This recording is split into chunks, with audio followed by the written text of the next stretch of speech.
In the name of the Father, and of the Son, and of the Holy Spirit. Amen. Hail Mary, full of grace, the Lord is with thee. Blessed art thou among women, and blessed is the fruit of thy womb, Jesus. Holy Mary, Mother of God, pray for us sinners, now and at the hour of our death. Amen. Queen of the family, Pray for us. in the name of the Father, and of the Son, and of the Holy Spirit. Amen. In the second conference, I would like to present Father John Anthony Hardin's Catechisis on Marriage and the Family. There is no question that Western culture is suffering a severe crisis regarding marriage and therefore regarding its fruit, the family. The May referendum in what has been called Catholic Ireland, in which an overwhelming majority of those voting legislated to define as marriage a liaison of two persons of the same sex, followed by the June decision of the United States Supreme Court, which imposed the same definition of marriage on the whole nation, are shocking manifestations of the gravity of the crisis. These actions, one by the general population of Ireland and one by the highest judiciary authority of the United States, defy the law which God has written upon every human heart from the beginning. By them, man in his pride presumes to remake nature, to define created reality in a manner radically opposed to the will of the Creator. Succumbing to the same temptation by which our first parents fell from original grace, man presumes to be God and thereby introduces profound confusion, violence, and death into his life. These lawless actions at a national level reflect a disordered way of thinking which has entered into homes and local communities and is having a devastating effect on the lives of individuals and families. The crisis of marriage and the family in the culture is also having its effect in the church. In a false understanding of the relationship of faith and culture, some in the church maintain that the church must accommodate teaching and discipline to such radical thinking and acting instead of calling them to conversion. Some maintain that the church must change her language and even her teaching as presented in the Catechism of the Catholic Church in order to reflect a greater openness to the contemporary culture. The situation has so far deteriorated that a critical and public document of the last session of the Synod of Bishops devoted to marriage and the family insisted that the church recognize so-called positive elements in extramarital sexual relations and in attempted sexual activity between persons of the same sex. The fierce discussion over the church's constant teaching and practice on the indissolubility of marriage, in accord with the natural moral law and the unequivocal word of Christ, is emblematic of the gravity of the crisis. The discussion centers on the denial of the sacraments to persons living in an irregular union, that is, persons bound in marriage to one person who are living in a marital way with another person. In other words, persons who are living in an adulterous relationship. The Church, in fidelity to the teaching of Christ, namely that he who divorces his wife and marries another commits adultery, has understood that persons in an irregular union may not receive the sacraments until they are able to rectify their situation in accord with divine, natural, and revealed law, either by separating from each other, or if this is not possible, by living chastely as brother and sister. Concentrating on the suffering of some individuals whose marriage partner has abandoned them and who have subsequently attempted to marry another, some church leaders, for example, Cardinal Walter Casper, insist that in certain cases, the church should admit to the sacraments individuals in an irregular union. They claim that the practice would be limited to a few cases, which would be decided not by the usual canonical process for arriving at the truth of a claim of nullity of marriage, but by an administrative process or pastoral conversation during which the local bishop or a designated priest or the parish priest would simply decide that the individuals involved were truly repentant of their situation and thereby disposed to receive the sacraments. The proposal is heavily laden with sentimentalism, with dwelling upon the sadness of the situation of certain individuals. The Church does not deny the sadness. In my 40 years of priestly life, I have consistently witnessed the Church giving special pastoral care to those who find themselves in an irregular union, according to the evangelical wisdom expressed by St. Augustine, love the sinner but hate the sin. I remember from my childhood, I grew up in a rural community. We were dairy farmers, and one of the farmers who lived not far from us and who was a friend of my parents was in an irregular matrimonial union. He and his wife were at Mass every Sunday. They never approached to receive Holy Communion. And I remember when I was old enough to recognize this, of course in those days,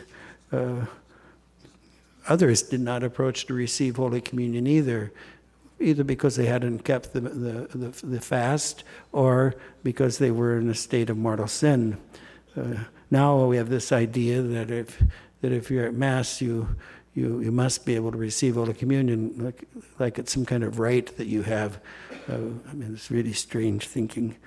But in any case, when I was old enough to recognize it, I asked my father about it, and he explained to me the situation in an appropriate way, and I understood. It didn't strike me as anything strange, and certainly my father seemed very serene about it, and the parish priest always treated them with the greatest respect. They took part in parish activities, and in fact, I have to say I admired them in a certain way because they were, by not approaching to receive the sacraments, being honest about their situation. And so I just think this idea that now for the first time the Church is being compassionate with regard to people who are in irregular matrimonial unions, I just don't understand it. The proposal, however, denies objective reality. The person in an irregular union is either bound in marriage to another and therefore living in adultery, or is not. If that person can be admitted to the sacraments, then either marriage is no longer indissoluble, or adultery is no longer a mortal sin, indeed among the gravest of sins. Yes, the person involved may be sad about the situation, but repentance, what has been called the penitential way, is not a matter of mere sadness about one's sin, but of a firm purpose of amendment. If a person is not determined to cease living in adultery, then how is the person disposed to receive the sacraments? When our Lord pardoned the sin of the woman caught in adultery, he was clear in his command to her that she should sin no more. One must not be naive about the wide implications of a practice which contradicts the objective state of sin. If a person living in a public state of adultery can be judged by means of a pastoral conversation to be disposed to receive the sacraments, what about persons living in a public state of cohabitation or of sodomy? And there's no question, people say, oh, Your Eminence, you're paranoid. No, I'm not paranoid. I have my eyes wide open. I wish it were otherwise, but we have to face the facts.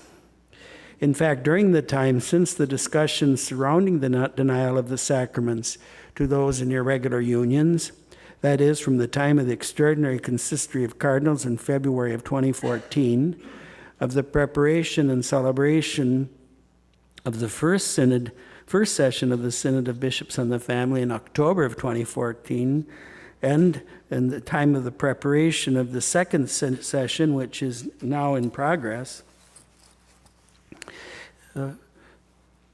I have heard from bishops and priests in various countries that faithful living in irregular unions or cohabiting outside of marriage or living in a public homosexual liaison are simply people who are in these situations are simply demanding to receive the sacraments, demanding to be recognized publicly in the church, because according to them, the church has changed her teaching and practice.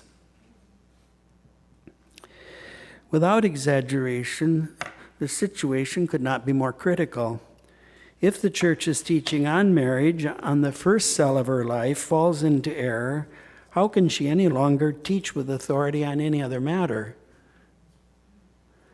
There can be no question that one of the serious reasons for the present confusion and error is the poverty or non-existence of sound catechesis in many parts of the church for the past 5 decades at least.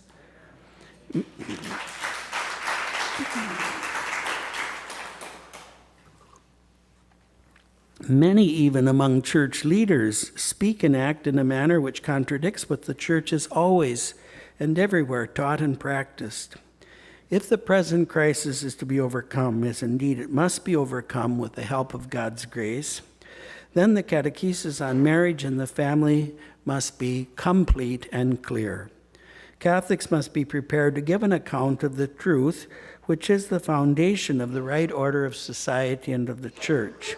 For that reason, I thought it would be helpful today to review the catechesis on marriage and the family of the servant of God, Father John Anthony Hardin, of the Society of Jesus, a master catechist who was deeply conscious of the deleterious effects of a faulty or vacuous catechesis, and labored tirelessly to catechize and to prepare others, especially members of the lay faithful, to catechize.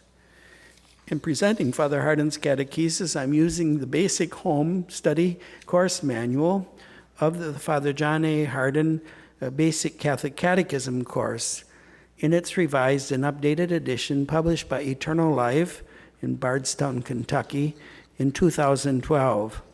It contains a systematic exposition of the Church's teaching on marriage and the family, which he also presented in other writings, for example, the Catholic Catechism and the Modern Catholic Dictionary, and through his audio recordings.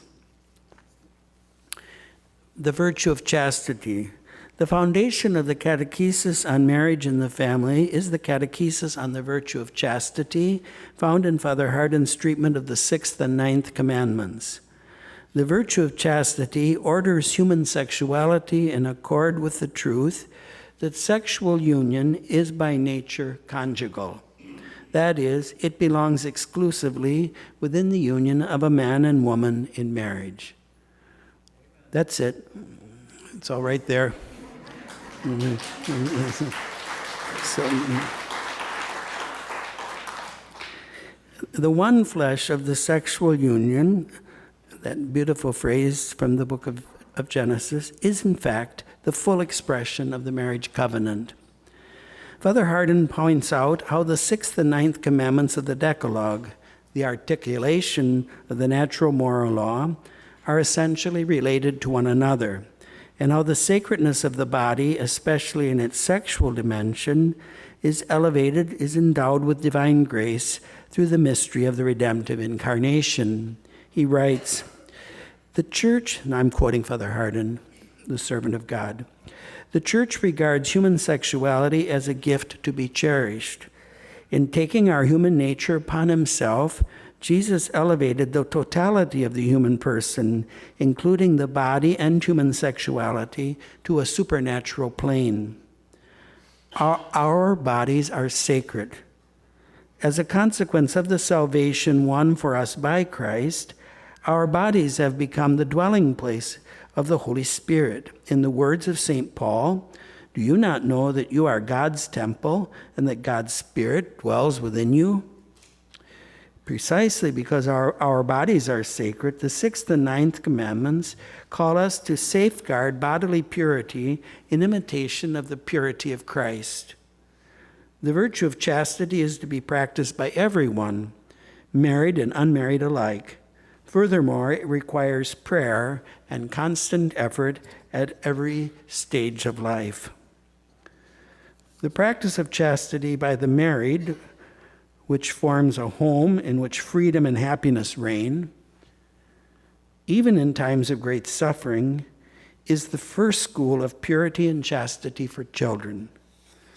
In the chaste relationship of their parents, children are able to identify rightly their sexual identity and to respect its essentially conjugal meaning. Quoting the teaching of Pope St. John Paul II, Father Hardin points to the Assumption of the Blessed Virgin Mary, the manifestation of the first fruits of the bodily resurrection of all humanity, as the reflection of the sacredness of the human body as it is recognized and honored in a pure and chaste life. The Assumption reveals purity of mind and body as the way to freedom and happiness in this life and to the perfection in the life which is to come. Our body, too, is destined for glory. In our Lord himself, by taking our human nature, by taking a human body, and by his passion, death, his resurrection, and his ascension to the right hand of the Father, manifests to us the deepest reality of our life, body and soul. Father Hardin quotes extensively the teaching of the Second Vatican Ecumenical Council and the papal magisterium of Pope Pius XI in his encyclical letter, Casti Connubii. I recommend that very highly to you. It's too much forgotten in our day. It's a very illustrious presentation of what the Church has always taught about marriage. And of Pope St. John Paul II in his many writings on marriage and the family, illustrating how the primary expression of chastity is the respect for the conjugal act. It's really true. It's only when we come to recognize our human sexuality as essentially conjugal in its meaning that we have the strongest reason and at the same time receive the grace to be chaste and pure. Father Hardin writes, "The marital act, that is sexual intercourse, is legitimate only between spouses within the bond of marriage. Sexual intercourse seals the covenant relationship between a husband and wife. Without the covenant, there is nothing to seal. Under such conditions, the use of sexual intimacy to unite an unmarried man and woman in the most intimate way possible seeks to confirm a relationship that is non-existent. Intercourse without marriage falsifies the inherent meaning of the sexual act as an expression of the mutual self-giving love, fidelity, and commitment between a husband and a wife." And that's why people who engage in the conjugal act outside of marriage, in the depths of their heart, experience a profound shame. The conjugal act is so integral to the covenant of holy matrimony that church discipline permits the Holy Father to dispense a couple from the covenant, that is the matrimonium ratum, the covenant is sealed in the act of consent, but it awaits then its consummation through the conjugal act. And the Holy Father does have the power to dispense someone who is in a marriage which has not been duly consummated. The practice does not call into question the validity of the marriage of persons who, in imitation of the Blessed Virgin Mary and Saint Joseph, live as husband and wife while both observe a vow of perfect continence. There are such marriages called Josephite marriages in which a couple enter marriage with the intention of, and not because they're against having children and so forth, but with the intention of imitating the marriage of the Blessed Virgin Mary and Saint Joseph. On the other hand, a ratified and consummated marriage cannot be dissolved by any human power, but by death alone. Regarding the practice of chastity within marriage, Father Hardin emphasizes that the marital embrace, the conjugal union, is an essential aspect of living out the sacrament of matrimony, which includes the responsibility to help one another to grow in holiness. He then presents two fundamental expressions of marital chastity. First, Marital chastity requires that every conjugal act must remain open to new life, because sexual pleasure, which is isolated from its unitive and procreative purposes, is intrinsically disordered. We talk about the unitive and procreative purposes as if they were two unrelated, but they are, in the conjugal act, the two are essentially related to one another, because the act is of its essence. It makes the couple one flesh, and it is capable of generating new human life. It doesn't mean that it always does, but that's the meaning of the act. It is the capital sin of lust that to engage in the marital act without respect, to take sexual pleasure while isolating the sexual act from its unitive and procreative purposes.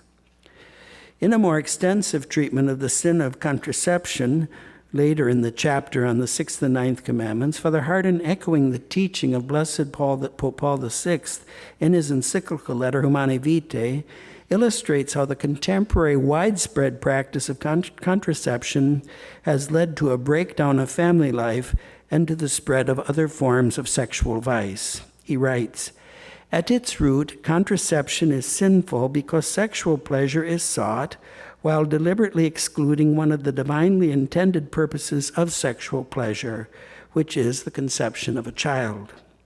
God himself commanded our first parents, and through them tells all married people, to be fruitful and multiply and fill the earth and subdue it. While some form of contraception was practiced from ancient times, it was not until the 20th century that scientific methods were discovered to create what may be called a contraceptive culture.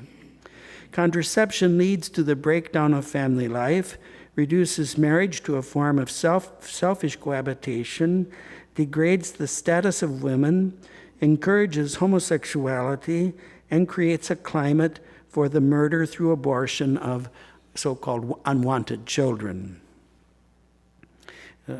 As I'm sure you know, that all of the Christian denominations taught the intrinsic evil of contraception until 1930, when the Anglican Church at the Lambeth Conference admitted the possibility of practicing contraception morally. That pressure came from the society and from this development to which Father Hardin makes reference, scientific methods to make possible contraception. The Anglican Church ceded to it. Gradually, then the other churches, one by one, ceded to it, and in the end, it was the Catholic Church alone which was holding to the what the church has always taught about contraception. And then in the 1960s, there was a tremendous force to have the Catholic Church change its teaching. There was this commission formed first by Pope St. John the 23rd and then continued under Pope Paul VI, and they gave the report to him. And actually, the majority report was for the church to relax its teaching, but the clear activity of the Holy Spirit, the Pope understood that the majority was wrong, and he reaffirmed what the church has always taught and practiced. It cost him a tremendous suffering, but it's probably the singular most heroic act and demonstration of the Petrine office during his pontificate. Clearly, children who understand that their parents engage in contraception are formed in an attitude toward their human sexuality which denies its essentially conjugal and procreative nature. They are formed to think that sexual activity can be devised according to their own desires and pleasures without respect for its objective nature. I'm horrified, and had been from the time I was first ordained 40 years ago, certain parents blatantly giving contraceptives to their children with the presumption that they were going to engage in fornication or adultery. This is a supreme form of corruption of the family life. Certainly, the homosexual agenda in our time has argued that just like contraceptive sexual union between a husband and wife, the genital activity between two persons of the same sex expresses true love, even though it is not open to procreation, as indeed by nature it cannot be. I refer to homosexual activity as genital and not sexual because by definition, a truly sexual act is conjugal in nature. So with this opening of that question of contraception, like Pandora's box, and we've just been assaulted by a whole breakdown in family life and by an increase in sexual promiscuity, sexual vices that is stunning. Father Hardin, in the last part of his treatment of the 6th and 9th commandments, takes up the question of natural family planning. Time does not permit me to present his full catechesis on natural family planning. In summary, the use of natural family planning when it is not selfish and is not a refusal to cooperate with God's plan to bring new life into the world is morally right because, unlike contraception, it does not contradict nature by deliberately interfering with the natural life process. And I'm quoting Father Hardin there. The second expression, that first expression just treated, the second expression of marital chastity is spousal fidelity and mutual respect. Father Hardin presents the constant teaching of the Church with these words. In her wisdom, the Church teaches that extramarital sex is grievously contrary to the personal dignity of each spouse, which demands the respect due to persons made in the image and likeness of God. It demands the proper use of the gift of human sexuality, which is ordered by nature to the good of the spouses as they beget and educate their children. It follows that adultery, which is the indulgence in sexual pleasure with a third person, is forbidden. Adultery is an affront to the bond of marriage and an injustice to the partner whose trust has been betrayed. It is damaging to the children who need the security of a stable family life, and finally, it is harmful to society. Towards the end of his treatment of the 6th and 9th commandments, Father Hardin provides a brief catechesis on true conjugal love.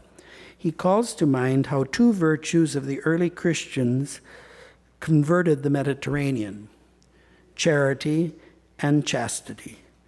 He immediately observes these virtues will also convert modern-day pagans to Christ. He shows how the two virtues are essentially related to one another. Marital chastity is integral to charity, which excludes all selfishness and therefore the betrayal of the conjugal union through adultery. Another way of saying this is that true love is always pure. Now, his treatment on the sacrament of matrimony. Lesson 14 of the Basic Home Study Course Manual is devoted to the sacrament of holy matrimony. The focus of Father Hardin's catechesis is marriage and its fruit, the family, as the first cell, the irreplaceable foundation of the life of society. Quoting the extensive teaching on holy matrimony in the pastoral constitution Gaudium et Spes, Church in the modern world, of the Second Vatican Ecumenical Council, Father Hardin writes, this striking quotation from one of the documents of the Second Vatican Council reaffirms the Church's unchangeable doctrine on the meaning and purpose of the sacrament of marriage, more properly called matrimony. The effects of this sacrament on family life was powerful enough in the early years of the Church to convert the pagan Mediterranean world, something to which I just referred, which witnessed the fidelity of Christian spouses to one another until death. It saw their rejection of contraception and abortion. It saw their virtuous family life.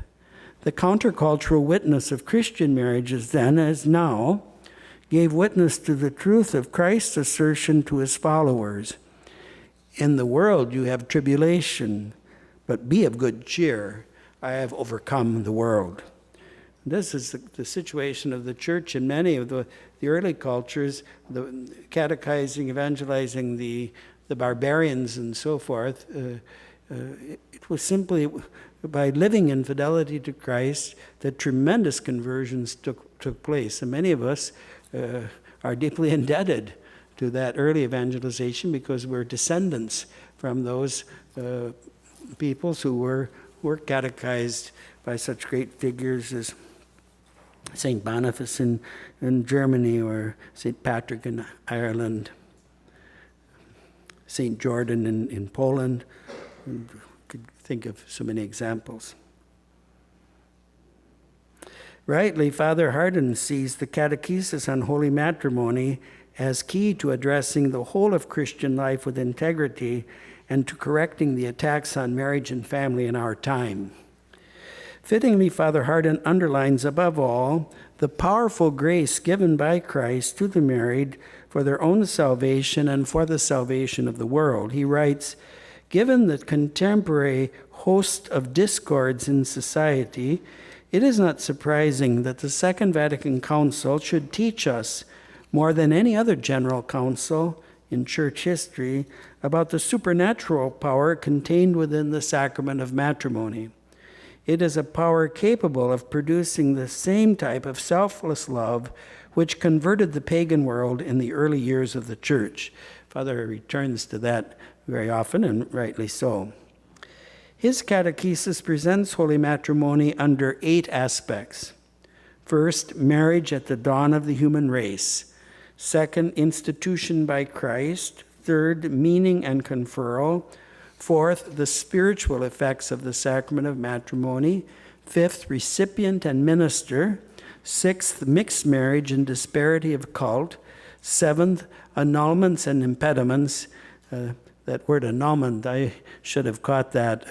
That really is not the right term to use. People use it all the time, but it's very inadequate. The correct term is declarations of nullity. And eighth, separation and divorce. These aspects are ably treated in 10 pages of dense catechesis. My time here this morning does not permit me to address each aspect.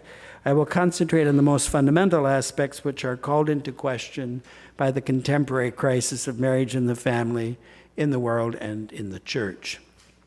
Father Hardin fittingly begins with the treatment of what nature herself teaches us about marriage, the leaving of home by a man and a woman in order that they may, with the help of God's grace, form a new home.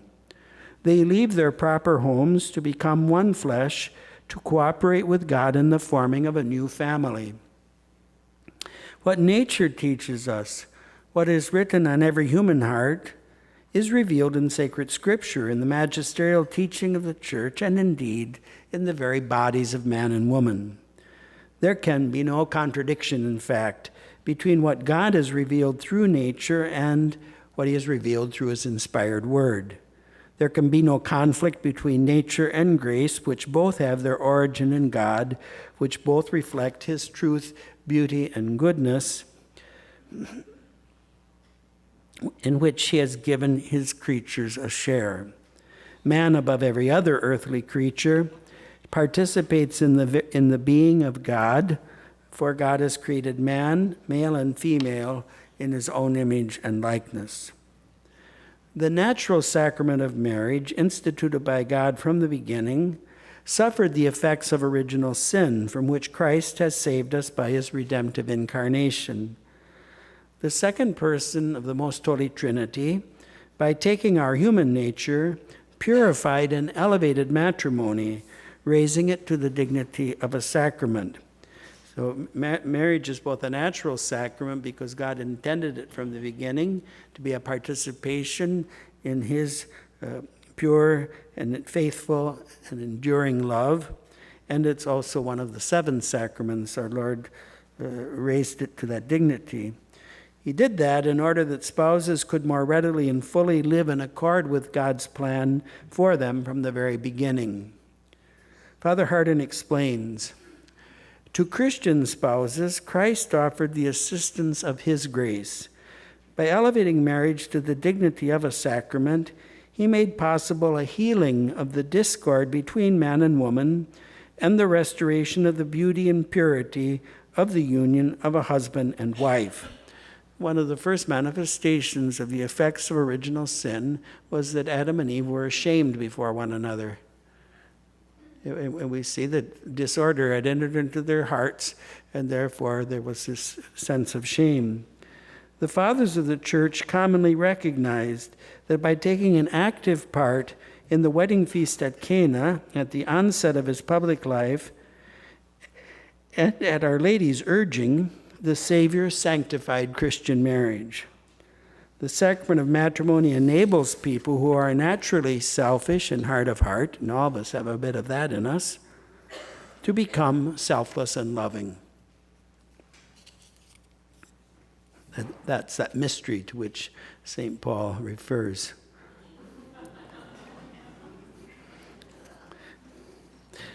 By natural, Father Hardin refers to our fallen nature. He later explains the tendency to be self-centered, a consequence of concupiscence, is a potential threat to all marriages. Here it's important, we've referred to marriage as a natural sacrament, but according to the right order, the beauty and truth with which God created us. Sometimes then we refer to marriage, a natural marriage, in the sense of affected by original sin. So it's important to distinguish those two uses of the word natural in connection with marriage. The catechesis on the sacramental grace conferred on the spouses is key to addressing the present-day confusion within the Church. In a totally secularized society, the tendency is to view marriage excuse me.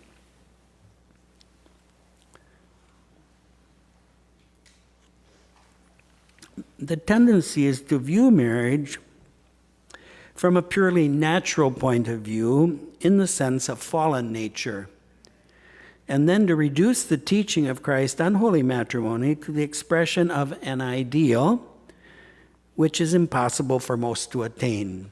So we have this notion of natural, where we just simply condone the evil effects of original sin, and then we say, well, there's this ideal which a few special people may attain. But Christ, faithful to his promise, remains always with us in the Church, with each one of us. His Holy Spirit indwells in our hearts. He never ceases to pour forth in abundance divine grace into our hearts, so that we can live in him in every fiber of our being, in every dimension of our lives, no matter how fragile we may be. Centering his catechesis on the reply of Christ to one of the many attempts of the Pharisees to trap him, namely their argument, the Pharisees' argument that Moses permitted divorce and remarriage, Father Hardin explains, our Lord's reply is key to understanding his reason for instituting the sacrament of matrimony. For your hardness of heart, Moses allowed you to divorce your wives, but from the beginning it was not so. It is due to hardness of heart that Moses allowed divorce. Hardness of heart causes one to be self-centered and selfish. Marriage requires just the opposite, selflessness. Consequently, married couples must be on guard against any tendency to selfishness. In raising the marriage contract to the level of a sacrament, Christ provided the grace married Christians need to live fully their vocation. Catechesis regarding marriage necessarily is centered on the teaching of Christ, which is accompanied by his grace to live the truth set forth in his teaching. In that regard, too, young couples in the preparation for marriage and so forth, there should be great insistence on the importance of daily prayer, regular confession, and of course, participation in the Eucharistic sacrifice every Sunday and more often when possible. In treating the meaning and conferral of holy matrimony, Father Hardin underlines that marriage is the most basic of all human institutions, that it is the foundation of the family, which is in turn the bedrock of human society, and that all other human institutions somehow depend upon the family. Holy matrimony is the faithful, lifelong, and procreative union of one man and one woman. By its very nature, it excludes adultery, unnatural sexual expression, and sexual intercourse which is not open to life. By nature, marriage is a voluntary contract between a man and woman who mutually agree to live together as husband and wife for the rest of their lives, to accept children as God intends, and to be faithful to one another until death. Excuse me. As Father Hardin immediately indicates, the notion of a marriage between two persons of the same sex is a contradiction in terms. While two persons of the same sex may be united by the love of friendship, they cannot be united by spousal love. In the words of Father Hardin, it is not possible, according to nature, for two persons of the same sex to be one flesh. In such a relationship, genital actions are expressions of the vice of lust.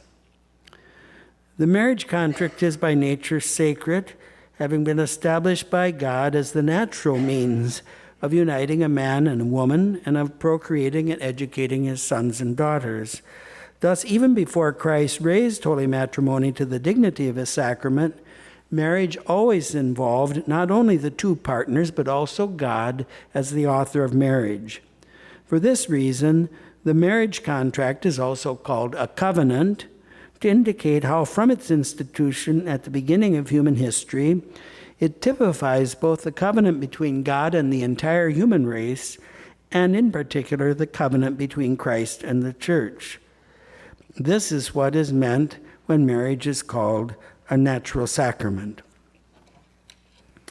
Given the nature of marriage as both a natural sacrament in the Old Covenant and a sacrament endowed with supernatural grace in the new and everlasting covenant, sealed in the blood of Christ, the Church distinguishes marriages in the following way. First, the valid marriage of two baptized persons is a sacrament. Baptism, even if received in a Christian community which is not in full communion with the Catholic Church, disposes the individual member of the faithful to receive the sacramental grace of holy matrimony. Second, the valid marriage of two unbaptized persons is not a sacrament in the sense of the sacrament of holy matrimony. Such a marriage can be called natural or legitimate. If subsequent to the marriage, one of the parties is baptized and the other party refuses to live in peace with the Christian party, in accord with the inspired teaching of St. Paul, the legitimate marriage can be dissolved in favor of the faith, or by what is popularly called the Pauline privilege. Thirdly, the valid marriage of a baptized party and an unbaptized party is a sacred union for the baptized party, but not a sacrament, for it is merely legitimate for the non-baptized party. If the unbaptized party refuses to live in peace with the baptized party, such a legitimate marriage can also be dissolved in favor of the faith by what has been popularly called the Petrine privilege. What must be clear is that the elevation of a legitimate marriage to a sacrament does not constitute a new contract for the spouses. The marriage continues to be constituted by their original act of marital consent. Neither does the validity of the marriage consent of the baptized depend upon the degree of their faith in the sacrament of holy matrimony. It has been suggested that many marriages are null because of a lack of faith or a lack of sufficient faith in the sacrament of holy matrimony. While Such a lack may mean that one or both of the parties do not respond as fully as possible to the grace of the sacrament. It certainly does not render the marriage null. Father Hardin writes, both legitimate and sacramental marriages essentially consist in the matrimonial contract or covenant.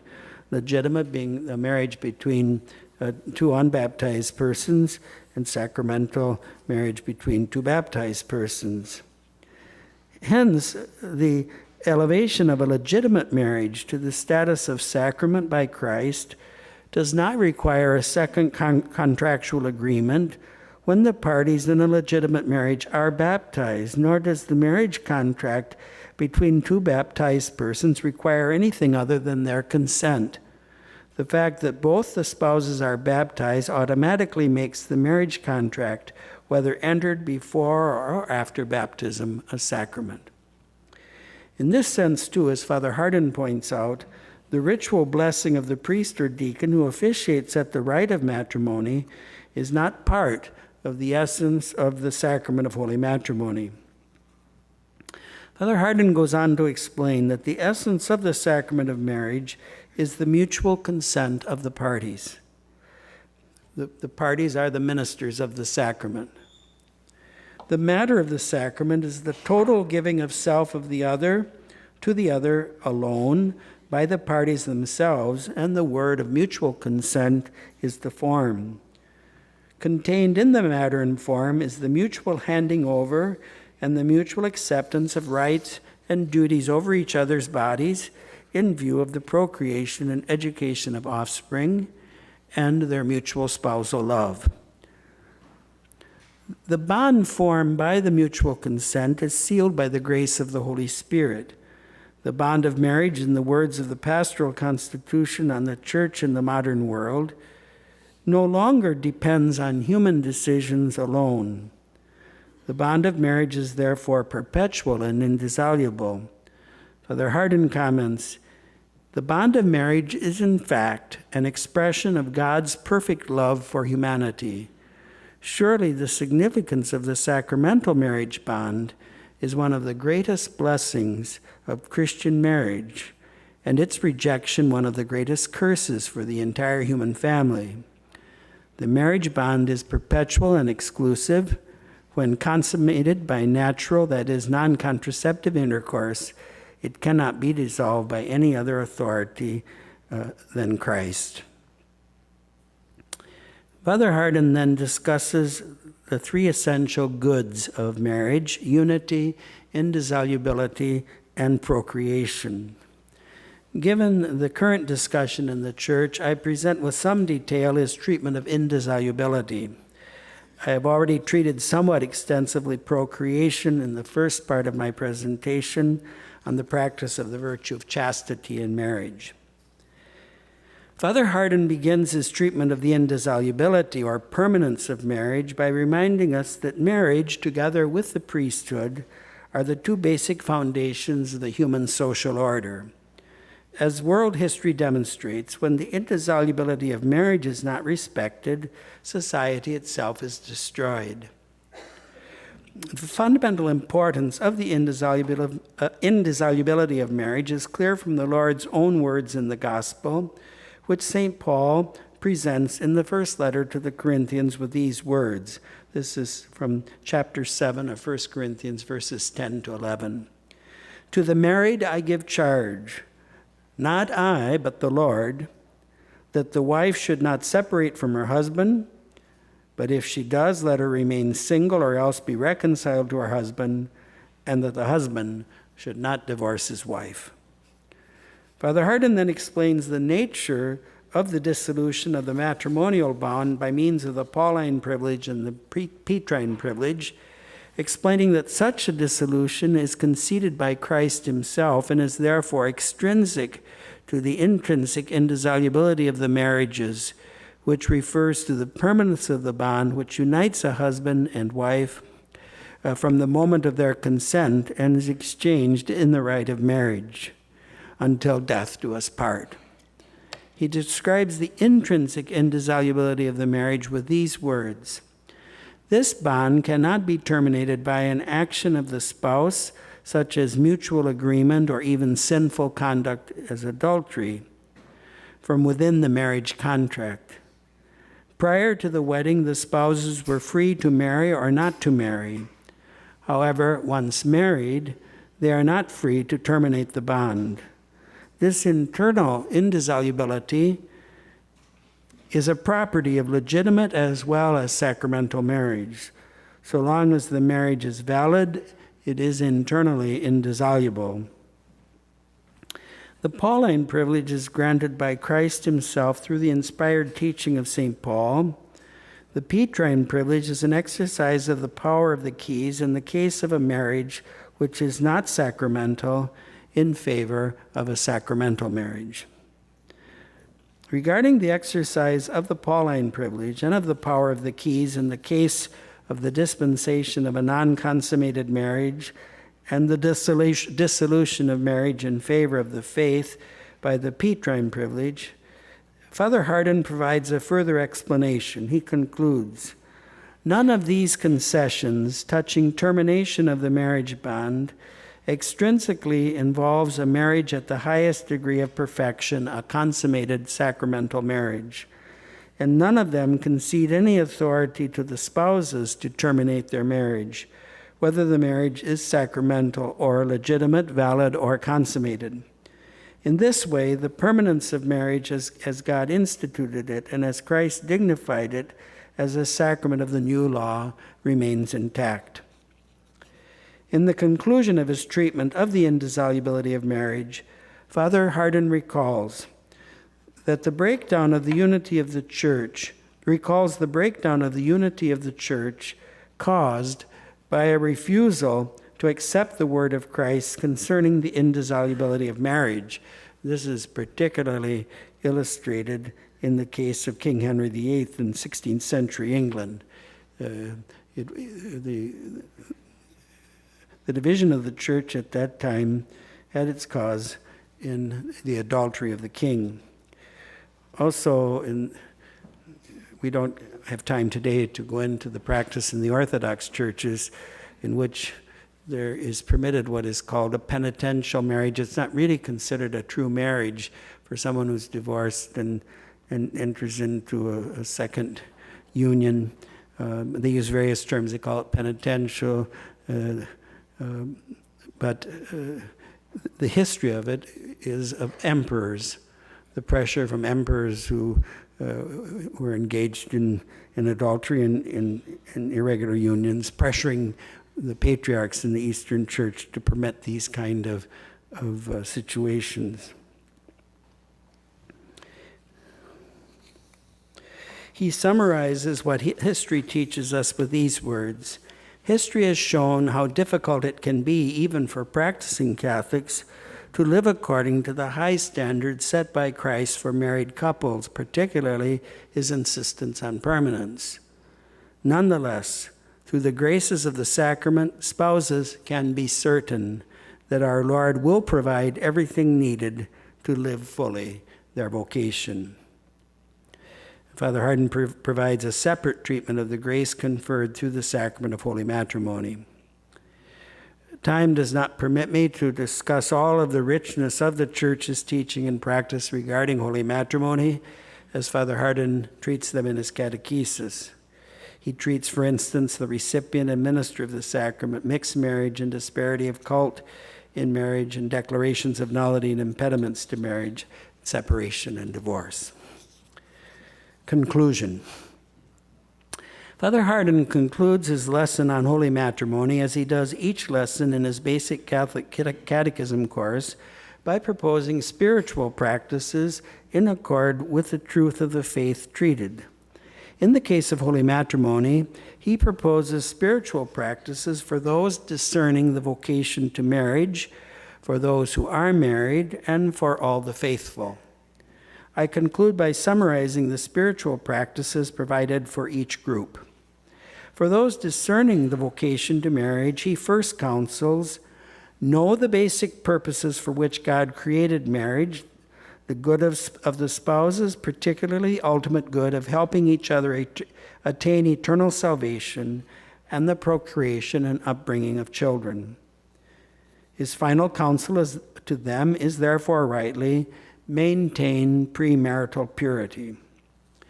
For the married, after counseling prayer together, mutual forgiveness, regular access to the sacrament of penance, and participation in Sunday Mass always, and in weekday Mass when possible, he recommends the learning of natural family planning in order that they more perfectly fulfill their call to procreate and educate children. I'm sure that you're aware that natural family planning not only works to space the procreation of children, but has been very effective for couples who suffer from infertility in helping them to conceive a child. It remains, when it's properly understood, very pro-life and very pro-family. His final counsel is, learn to recognize and cooperate with the graces received in the sacrament of matrimony. These sacramental graces help spouses to live well their vocation so that their marriage bears everlasting fruit. To all believers, Father Hardin commends respect for and promotion of the sanctity of marriage among all, not merely among Christians. He specifically urges the encouragement and assistance of the married in carrying their crosses for their own good and the good of their children. Lastly, he counsels the safeguarding and promoting of the holiness of marriage by voting for candidates to political office who support privately and publicly the sanctity of marriage as instituted by God.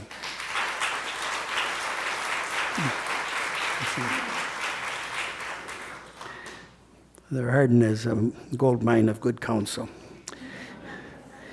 It is my hope that my presentation of the Catechisis of the Servant of God, Father John Anthony Hardin of the Society of Jesus, has helped you to reflect more deeply on holy matrimony, to which St. Paul referred as the great mystery of divine love. I hope that it may also lead you, if you have not already done so, to enrich your understanding and active respect and support of the married vocation by following Father Hardin's basic Catholic catechism courses. Finally, I hope that it has illustrated the irreplaceable service of sound catechesis in addressing and remedying the pervasive confusion and error regarding marriage and the family in popular culture and sadly also in the church.